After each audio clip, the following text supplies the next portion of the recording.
Carl Kiekhaefer's all-conquering team, 1955 to 1956. In the mid-1950s, industrialist Carl Kiekhaefer stormed NASCAR with an all-star, high-budget team that seemed unbeatable. Kiekhaefer, known for his Mercury Outboards empire, hired top drivers like Tim Flock and Buck Baker and fielded immaculate white Chrysler 300s that dominated the Grand National Circuit. In 1955 and 1956, his team won an astonishing 52 races and 2 championships, teaching rivals that success could be engineered with enough resources. But Kiekhaefer also learned that success breeds contempt as fans and competitors grew to resent his Yankee big money operation. NASCAR reacted with rule tweaks targeting his car's competitive edge, leading to a falling out with Bill France Sr. over perceived anti-Kiekhaefer regulations. Frustrated by the sport's lack of fun, Kiekhaefer stunned the racing world by abruptly disbanding his team after 1956. He had proven his point and sold plenty of outboard motors, but walked away on top. His car's dominance, at one point winning 16 of 17 races, and sudden exit became legend.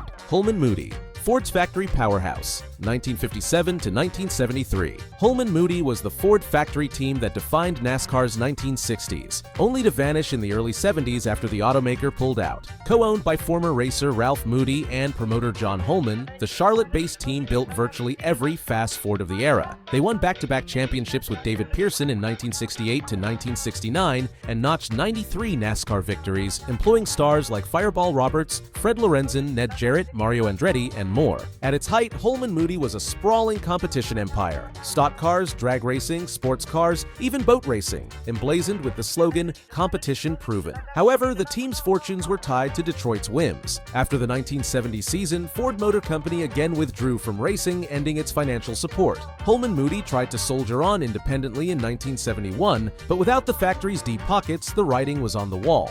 Moody sold his shares and left in late 1971, and John Holman's untimely death in 1975 sealed the deal. Junior Johnson and Associates, legendary Moonshiners team, 1965 to 1995, NASCAR Hall of Famer. Junior Johnson transitioned from outlaw driver to championship owner, leading one of NASCAR's most storied teams until shifting economics and personal priorities prompted its sale. Junior's team, founded in the mid-1960s after his driving retirement, became a dynasty in the 70s and 80s. With Junior's knack for car preparation, honed from moonshine running, and charismatic leadership, the team secured 6 Cup championships, 3 with Cale Yarborough, 1976 to 1978, and 3 with Darrell Waltrip, 1981, 82, 85. They amassed 139 wins overall. However, by the mid-1990s, the landscape had shifted.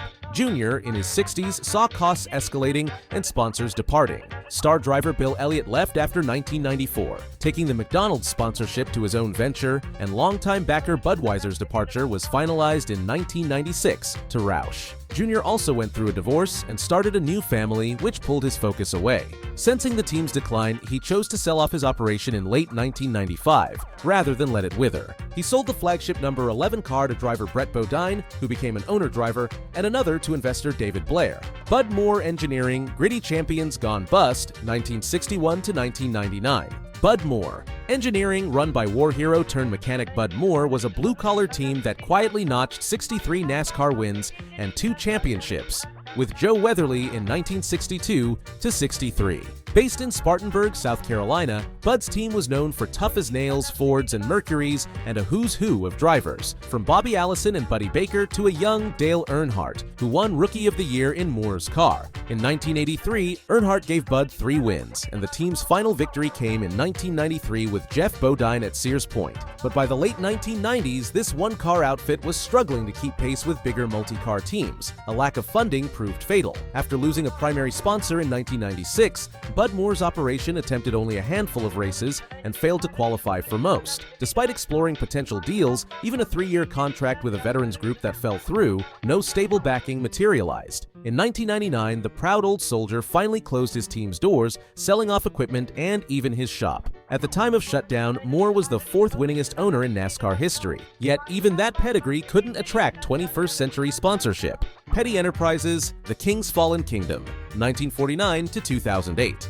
For decades, Petty Enterprises was NASCAR royalty. Founded by patriarch Lee Petty in 1949 and later helmed by his son Richard the King Petty, the Level Cross, North Carolina team amassed a record 10 championships, 3 by Lee, 7 by Richard, and 268 Cup wins, including 200 by Richard himself. Their iconic number 43 Plymouths and Pontiacs, gleaming in Petty Blue and STP Orange, dominated mid-century stock car racing. However, by the 1990s and 2000s, this once mighty one-family team had fallen on hard times. After Richard's retirement in 1992, Petty Enterprises struggled to adapt to NASCAR's high-tech multi-car era. They remained a single-car, later two-car outfit based in rural Level Cross, the quaint mom-and-pop store going up against Walmart, as one writer quipped. The team's last win came in 1999, and for 9 years they won nothing. Multiple drivers, including John Andretti and Bobby Labonte, cycled through with middling results. Financial troubles mounted. By 2008, the team couldn't secure full sponsorship for either of its cars. Petty Enterprises sold majority control to Boston Ventures in 2008 in a bid to stay afloat, but even outside investment wasn't enough. Finally, in January 2009, Petty Enterprises folded into Gillette-Evernham Motorsports, essentially relinquishing its identity to form the new Richard Petty Motorsports. Donlavey Racing, the eternal underdog, 1950 to 2004. For Junie Donlavey, racing was a labor of love that spanned over half a century. His Richmond-based Donlavey Racing fielded its first car in 1950 and made starts across 863 Cup races. Donlavey's famed number 90 never had major funding or factory support, yet it became a beloved training ground for drivers. Legends like Joe Weatherly, Ricky Rudd, Ken Schrader, and Dick Trickle all drove for Junie early in their careers. The team earned just one win, a shock upset at Dover in 1981 with journeyman Jody Ridley after the leaders blew engines. But Donlavey wasn't in it for glory. As he often said, the joy is in the racing. It matters very little who wins as long as everyone has a good time. By the 1990s and 2000s, however, the sports economics had left this single-car underdog far behind.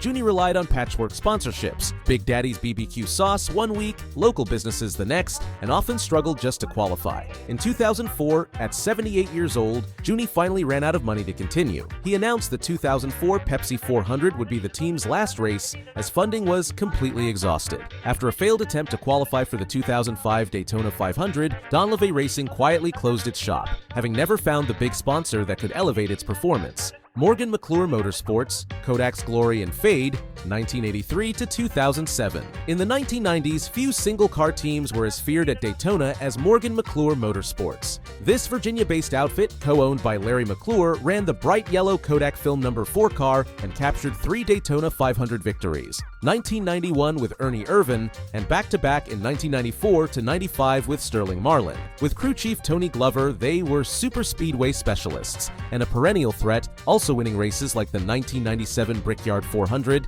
driver Robbie Gordon, and multiple Winston 500s. But as NASCAR entered the 2000s, the sport outgrew this proud one-car team. Multi-car giants started to dominate, and Morgan McClure's performance dipped. Longtime driver Marlin departed for a larger team, and crucially, Kodak left after 2003, ending an 18-year sponsorship relationship. The team never found a comparable sponsor to replace that steady funding. They scraped by with short-term backers and part-time schedules. Veteran Ward Burton drove in 2006 to 2007, but results lagged, 47th in points in 2007. By early 2008, Larry McClure scaled back operations, continuing part-time Cup attempts until 2010, example being Bristol, and technically operating until 2012 before full dormancy. If you don't have the sponsorship dollars to do it right, you are just wasting your time, Marlin said bluntly of his old team's fate. Haas-Carter Motorsports, Kmart crash and burn, 1998 to 2002. Team owner Travis Carter, a respected crew chief turned owner, partnered with businessman Carl Haas in the late 90s to field a 2-car Cup team. Their operation, variously known as Travis Carter Enterprises or Haas-Carter Motorsports, ran Fords with sponsorship from retail giant Kmart. Drivers Jimmy Spencer, Todd Bodine, and Joe Nemechek piloted the number 66 and 26 Kmart cars. The team had modest success. Spencer snagged a win in 2001, unofficial as it was an exhibition, and poles, and both cars were competitive at times. But a bombshell hit in January 2002. Kmart filed for Chapter 11 bankruptcy and abruptly suspended all NASCAR sponsorship. Overnight, Haas-Carter lost its primary funding right before the season.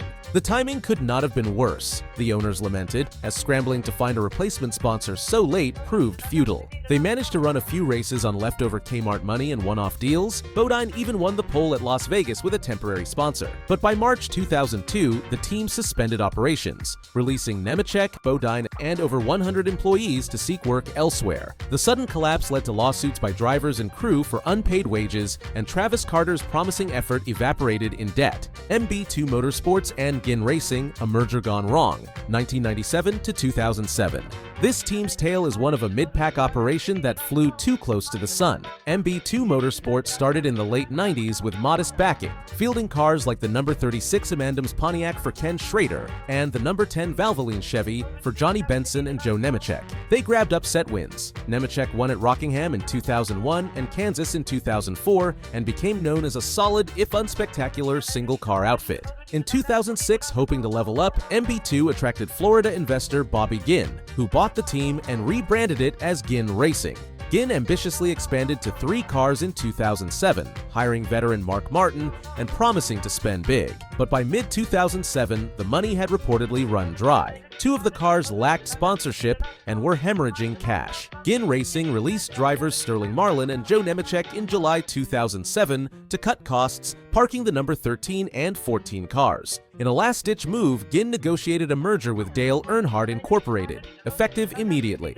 DEI absorbed Ginn's assets, including its Mooresville shop and the number 1 Army-sponsored Chevy that Martin drove, while Ginn himself quietly exited as a NASCAR team owner. The merged outfit kept the DEI name, and Ginn's other cars were dissolved. Why did it fail? Overreach and financial instability. MB2 and Ginn lived beyond its means. Ginn's 5-year plan to make the team elite didn't even last 1 full season once sponsor dollars failed to materialize. It's a cautionary tale of the mid-2000s boom era. A mid-level team gambled on expansion with an infusion of investor cash, only to flame out and be swallowed by a larger team when the funding collapsed. Dale Earnhardt Inc., DEI, from dynasty to merger, 1998 to 2009.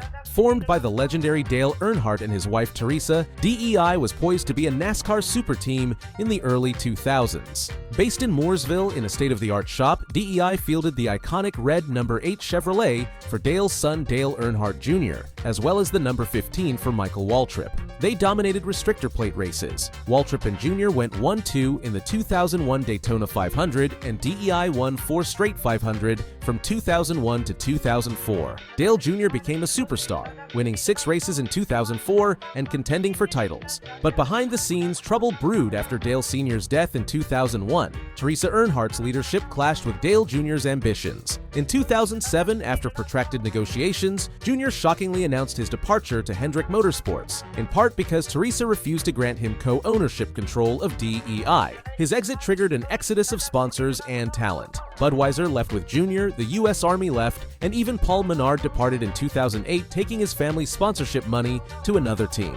By late 2008, DEI was a shadow of itself, down to 1 fully sponsored car, Martin Truex Jr.'s Bass Pro Shops number 1, and struggling in the recession. The solution was a merger with Chip Ganassi Racing in 2009, creating Earnhardt Ganassi Racing. Teresa Earnhardt ceded control. Effectively, DEI's racing operations were absorbed, and its identity faded away. By 2014, the team was just Ganassi. Bill Davis Racing, from Daytona Triumph to sold off, 1993 to 2008.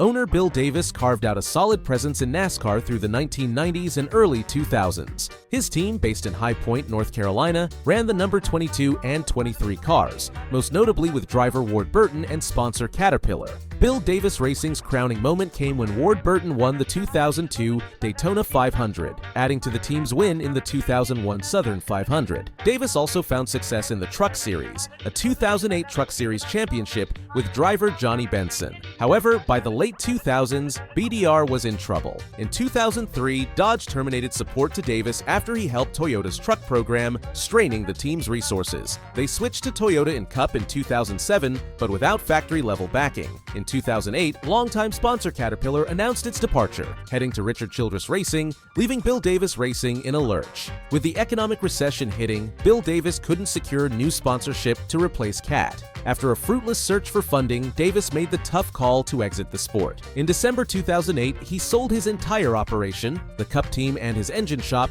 to investors Mike Held and Marty Gaunt, who formed Triad Racing Technologies. This effectively marked the end of BDR's presence in NASCAR's top series. PPI Motorsports, the Tide ride runs out 2000 to 2006. Owned by California businessman Cal Wells, PPI Motorsports jumped from IndyCar into NASCAR in 2000, with high hopes, and a famous sponsor, Tide Detergent. Their number 32 Tide car, driven by Ricky Craven, quickly made noise. Craven delivered PPI's first win in 2001 at Martinsville, then etched an unforgettable moment in 2003 by winning Darlington in a photo finish by 0.002 seconds, still tied as the closest finish in Cup history. Despite these highlights, PPI remained a single-car David fighting multi-car Goliaths. They expanded briefly to a second car, number 96, with a Jerry Nadeau and Travis Carter alliance, but that didn't last. By 2005, performance dipped and Tide was reconsidering its strategy. At the end of 2006, Tide left NASCAR as a full-time sponsor.